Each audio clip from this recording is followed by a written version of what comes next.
Design Leader Insights is brought to you by Fuego UX, a UX design consultancy focused on creating simple and intuitive digital experiences. Hey, Emily, thanks so much for joining the show today. Thanks for having me. Yeah, of course. And to get started, can you give the audience a little bit of background on your journey into UX design? Yeah, for sure. So my background is actually in biochemistry and hospitality, which is a bit of an unconventional path, but I actually was certain for a long period of time that I wanted to pursue medicine. So I studied biochemistry, worked in a microbiology lab, took the MCAT, volunteered, did all the applications.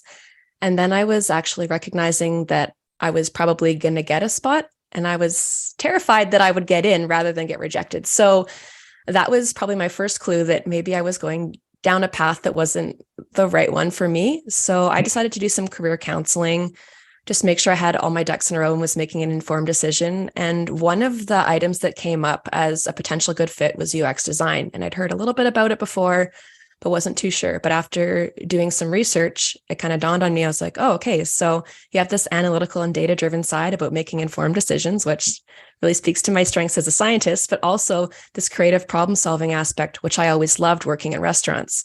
I worked in the hospitality industry for over a decade, and that was my favorite part of it, meeting new people every day, and every table has a problem you need to solve for them. They have an allergy you need to deal with. What can they order? They want to sit over here, but that spot's already dirty or occupied, or they have a reservation for 8, but they actually have 12 people.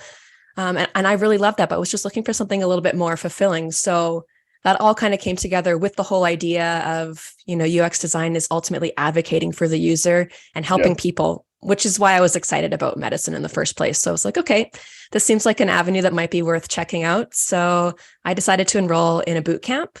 It was a 12-week full-time program, gave me a good foundation to jump off from. I built my portfolio and started applying for jobs from there. It took me about 3 or 4 months before I landed my first role full-time as a product designer.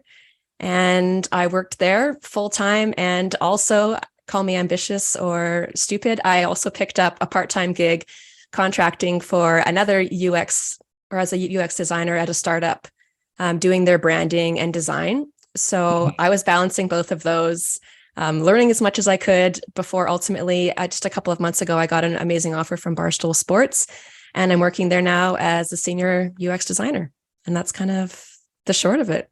Awesome. Yeah, I always love hearing about people that transitioned in and successfully kind of move from a different field, medicine, that's interesting, to UX. So congrats on that. Tell us about Barstool working in sports. What exactly is Barstool, and kind of how does UX apply to their business?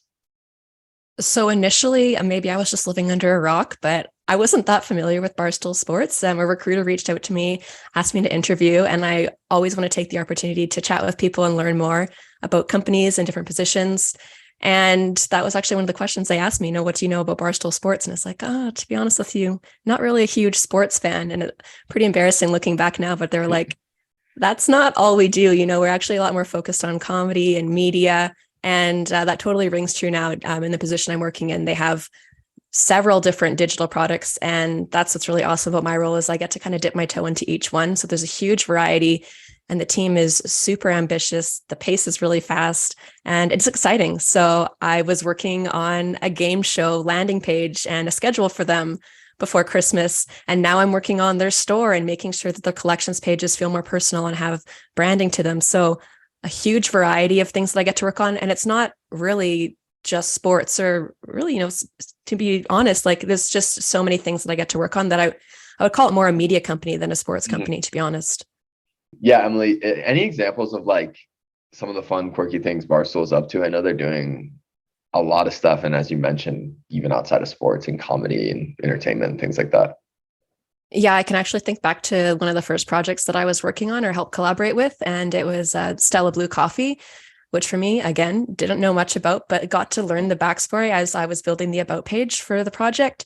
And it was really funny. So Big Cat, he's one of the celebrities that is affiliated with Barstool Sports, and he's one of the hosts on Pardon My Take, which is a popular podcast that they host. And kind of on Twitter, it was like a running joke that he was going to start his own coffee company, like almost for a year, I think. And he was putting out memes, like, the ones that your mom or your aunt puts on Facebook. If I haven't had my coffee, don't talk to me yet. So he was kind of like making a joke at that. And then, we actually decided, or he decided that he wanted to launch this coffee company. So we were fortunate enough to get to build this website for him. And, you would think, oh, is this kind of a joke? Like, this isn't, no, it's like a successful launch. Like they had projected, an estimate of how much they would make in revenue by the end of the year. We actually hit that target in one day. So it's kind of unbelievable that how far like comedy humor can kind of play into this e-commerce space, and just like really exciting and fun to get to work on projects like that. What advice do you have for new designers that are entering the field today? It's a really competitive market, to be honest with you. It's people seem to have discovered UX design, much like I did very recently, and everybody is really excited about it and wants to get into it. And unfortunately, that does make it quite challenging for juniors or aspiring designers. So if you're in that boat and you're trying to get into UX design, that's not to say it can't be done, but I think it's really important to focus on what sets you apart from the rest of the bootcamp grads or other aspiring designers. And for me, that like totally rang true. I remember in my bootcamp, I was really intimidated. There was graphic designers in there. They have experience designing for websites, for apps, and their stuff they're making looks beautiful. Like, how can I compete with that? And it was so funny because, my background's in science. Like, how is that relevant? I worked in biochemistry, and it couldn't be further from the truth. Actually, when I was interviewing for my first position, and the reason they picked me for that job, they actually picked me over someone with 5 years of experience. It was because of my background. I was a scientist. Wow. I was a researcher. I was analytical. And because I was able to showcase those skills and kind of bring those to the forefront, I became the ideal candidate with relevant experience for that role. So it's all in how you tell your story. But the other thing, and the more common thing that maybe people don't want to hear, is just really focus on your portfolio. It's a lot of work, but it's really important that you storytell and have your personality shine and make your page exciting and memorable, because that's the other clear way. If you have something exciting and interesting, you're going to stand out from the rest. Yeah, no, that is great advice. And what about like when you're looking for that job, what advice do you have in choosing companies to apply to? For me, the most important thing is always going to be culture and fit.